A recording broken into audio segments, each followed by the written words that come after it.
Un jour, une vertu. Épisode 6. L'amitié. Les amis partagent leur bonheur et leur tristesse, et il leur est naturel d'avoir besoin l'un de l'autre. Les vrais amis sont comme des frères. Nous ne pouvons connaître la valeur d'une amitié que lorsque nous l'avons goûtée auprès de personnes sincères. Avoir des amis, c'est tout d'abord avoir le sourire, mais aussi être honnête et généreux, par exemple en leur offrant des cadeaux, et lorsqu'ils ont besoin d'aide, nous nous devons de leur porter assistance. Mais enfin, nous devons aussi garder les secrets, parce que le plus important dans une amitié, c'est la confiance. Perdre la confiance d'un ami, c'est le perdre lui. Le ciment d'une amitié, c'est l'amour et la confiance. En effet, le prophète sallallahu alayhi wa sallam a dit « Lorsque l'un d'entre vous aime son frère, qu'il le lui dise ». Sachez aussi que un bon ami est comme un magasin de parfums. Même si vous n'en achetez aucun, vous quittez le magasin en sentant bon. Lorsque nous quittons un ami, nous sommes heureux et nous avons un visage radieux et souriant. Soyez donc attentifs à votre comportement et à vos fréquentations, car vous remarquerez peut-être que les gens qui se fréquentent abondamment finissent par être similaires. De ce fait, un mauvais ami est comme le magasin d'un tanneur. Même si vous ne restez pas longtemps dedans, la mauvaise odeur s'incrustera en vous et vous suivra. Il y a un vieux proverbe qui dit « Montre-moi tes amis, je te dirai qui tu es ».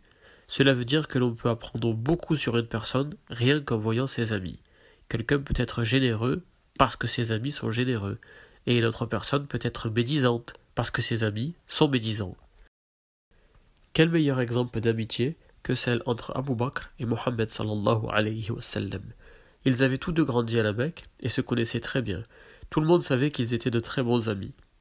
Dès les débuts de la révélation, Abu Bakr fut le premier homme à devenir musulman, et tout au long de la prophétie, il n'a jamais douté de la véracité du message, ce qui lui a valu le surnom de As-Siddiq, le véridique.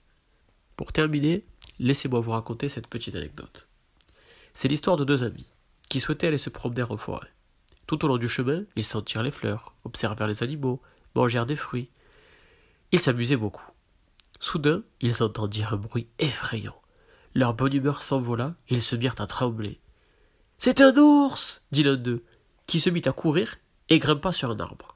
L'autre était si effrayé qu'il ne pouvait plus bouger, il ne savait plus quoi faire. Il décida de se jeter à terre et de faire le mort, invoquant beaucoup son Seigneur. « Ya Allah, protège-moi! Ya Allah, protège-moi !» Après un moment, l'ours s'approcha de lui, commença à le renifler, puis partit. L'homme se releva, heureux, en disant « Ya Allah, alhamdulillah, merci Ya Allah, j'ai été sauvé !» Il commença à sautiller de joie.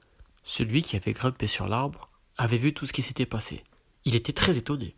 Il descendit et demanda « Mais c'est curieux, on aurait dit que l'ours se penchait vers toi pour te dire quelque chose. Que t'a-t-il dit ?» L'autre répondit « Il a dit « Choisis mieux tes amis. Ne deviens pas ami avec quelqu'un qui s'enfuit dès que les choses deviennent difficiles et t'abandonne. »